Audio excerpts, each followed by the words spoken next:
কাল সকাল 10:30টায় আমাদের আলিমুদ্দিন স্ট্রিটে বডি থাকবে, যে কেউ সেখানে আনতে পারবেন।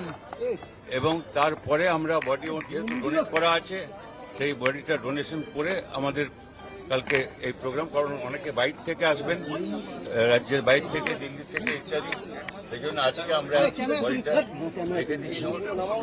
এই হচ্ছে ব্যাপার। বিভিন্ন রাজনৈতিক নেতৃত্ব তারাও কিন্তু একই কথা বলছেন। বুদ্ধদেব ভট্টাচার্যকে আজ সবাই নিজের মতো করে মনে করে নিচ্ছেন, স্মৃতিচারণ করছেন। পরিচালক গৌতম ঘোষ তিনি কি বলেছেন শোনাব আপনাদের। বুদ্ধদেব ভট্টাচার্যের একটা প্রবন্ধ পড়লাম, অসাধারণ প্রবন্ধ। সেই লোকটা চলে গেল আছে, সত্যি কেমন কাকতালীয় লাগছে। কয়েকদিন আগেই এটা পড়েছি। আর আমাদের সিনেমার ইন্ডাস্ট্রির জন্য তো অনেক করেছেন, মানে ওর উদ্যোগে সত্যজিৎ রায়, মৃণাল সেন, রাজেন তরফদার, তরুণ মজুমদার, আমি এবং বুদ্ধদেব দাশগুপ্ত আমরা আমাদের গুরুত্বপূর্ণ কতগুলো চলচ্চিত্র নির্মাণ করেছি। আমি ব্যক্তিগতভাবে বলতে পারি আমি ঋণী, কারণ ওর মানে প্রায় ইনসিস্ট করে আমাকে পদ্মা নদীর মাঝি করিয়েছিল। আমি বললাম যে একটা মানিক বন্দ্যোপাধ্যায় করবে না, আমি বললাম যে আমার ইচ্ছে পদ্মা নদীর মাঝি করা, বলো এটা করুন। এবং এর পেছনে বুদ্ধদেব ভট্টাচার্যের যে প্রচণ্ড একটা ভূমিকা রয়েছে এ ব্যাপারে কোনো সন্দেহ নেই।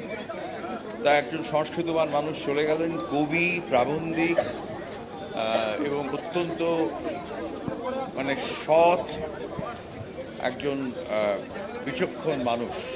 তা আমরা সবাই ওকে যেন মনে রাখি, এই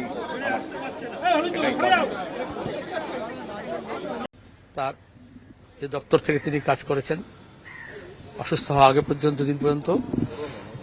তারপরে কতগুলো প্যারাফ্যান্ডালি আছে, সেগুলো আমরা ওয়ার্কআউট করছি। কালকে বিকেলে 4টে নাগাদ শেষ যাত্রা হবে প্রয়াত কমরেড বুদ্ধদেব ভট্টাচার্যের মরদেহ নিয়ে। ওনার দেহ দান করা ছিল, আমরা যোগাযোগ করছি। তার শেষ ইচ্ছা অনুযায়ী তা আমরা সেই দেহটা চিকিৎসা স্বাস্থ্যের গবেষণার জন্য তুলে দেবো তার হাতে। শেষ যাত্রা বললাম কালকে বিকেল 4টার সময় আলিমুদ্দিন স্ট্রিট থেকে।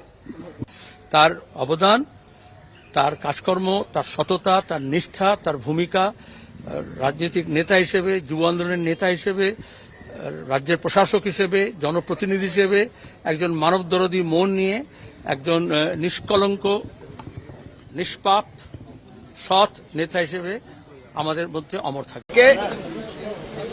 তাকে সম্মান জানানো হবে, শেষ সম্মান জানিয়ে এনআরএসে চিকিৎসার জন্য দেহ দান করা হবে। আজকে কিছুক্ষণ মধ্যে তার চক্ষু দান করা আছে, নেওয়া হবে।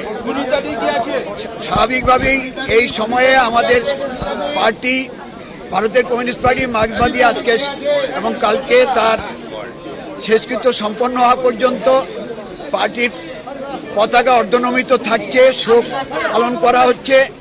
এই কর্মসূচি হচ্ছে এখন পর্যন্ত পার্টি ঘোষণা করেছে। এটুকু আপনাদের জানালাম। বিভিন্ন জায়গা থেকে খবর নিচ্ছেন, তাদের কাছে আমাদের বলা আজকে তার দেহ ডিপ ফ্রিজে রাখা হবে।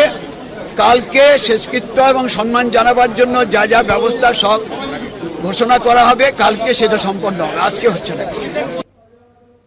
রাজনীতি যারা করেন তাদের সৎভাবে রাজনীতি করতে হবে।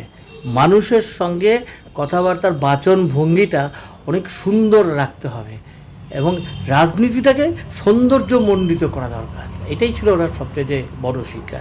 সেই শিক্ষাটা এটা শুধু আমাদের কাছে না, এটা সকলের কাছে, সকলেই এই শিক্ষাটাই গ্রহণ করা উচিত। আমার কাছে এটা একটা পার্সোনাল লস এবং পশ্চিমবঙ্গের রাজনীতিতে যে সততার রাজনীতির দৃষ্টান্ত বুদ্ধবাবু এবং আমি বুদ্ধ মামা বলতাম, বুদ্ধ মামা এবং তার সতীর্থরা তৈরি করে গেছেন। একজন করে চলে যাওয়া মানে সেই ইতিহাসটাও যেন কোথাও একটা মুছে দেওয়ার চেষ্টা হবে, সেটা যেন না হয়। সেই সততার রাজনীতি, স্বচ্ছতার রাজনীতি, রাজনীতি মানেই চুরি নয়, রাজনীতি মানেই অস্বচ্ছতা নয়। এই জেনারেশন এটা প্রমাণ করে দিয়ে গেছেন, বুদ্ধবাবু নিজে এটা প্রমাণ করে দিয়ে গেছেন। সেই কথাটা যদি আমরা মনে রাখি, সেই দৃষ্টান্ত যদি আমরা অনুসরণ করি, আমার মনে হয় সেটাই আমাদের সবার জন্য সঠিক শ্রদ্ধার্ঘ্য হবে।